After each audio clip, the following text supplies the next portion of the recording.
25GB solid-state drive, a GPU capable of producing 10.28 teraflops, and a custom-made Tempest 3D audio tech engine, among many more incredible specs. We're just happy to hear something from Sony after all those months of complete silence, so let's get into each of these confirmed features in more detail. So, we all knew the PS5 was going to come with an SSD, but we didn't really know how much storage it would have and all of the other specs like read speed and seek time. There was a lot of tech mumbo-jumbo during the event, but essentially all you have to know is that the PS5's SSD is going to be blazing fast. Not only is it going to have 825 gigs of storage, which is right in between the sizes the many rumors presented, but it'll also reduce load times to less than a second. In fact, the SSD could load 5.5 gigabytes of data a second, which blows the PS4's 1 gigabyte a second time out of the water. The PS5's SSD is going to be 100 times faster than the PS4's hard drive, which sounds about right considering everything we heard throughout the presentation. But having a super fast solid-state drive comes with even more benefits than hyper-quick load times. It also means faster patch downloads, so we don't have to wait an extra hour for the file to copy after it's been downloaded. The PS5 will also come with an expansion bay for an internal SSD to increase storage.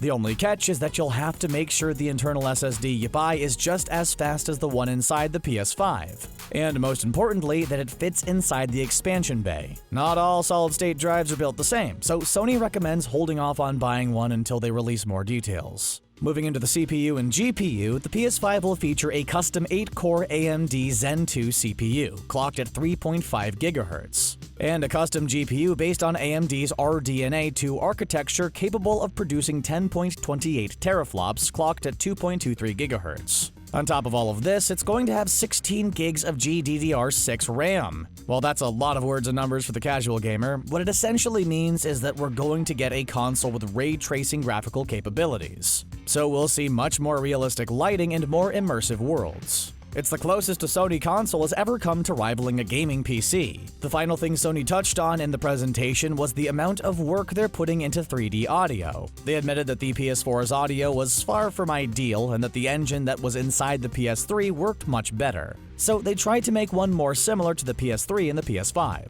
Sony could have gone with Dolby Atmos, but decided to make their own 3D audio engine called Tempest 3D Audio Tech, so they could focus on creating excellent audio for all the different setups players use, including TV speakers, headphones, a soundbar, surround sound, and more. 3D audio is mainly going to help players with immersion and locality. There'll be 5 different tuning options available with the console on launch. Picking the best one for your own unique hearing situation will make it easier to track down exactly where sound is coming from, instead of just knowing its general direction. In fact, the sound is supposedly going to be so realistic that you may think it's actually coming from the real world. While we were excited to finally hear from Sony, we really wanted to see the design of the PS5.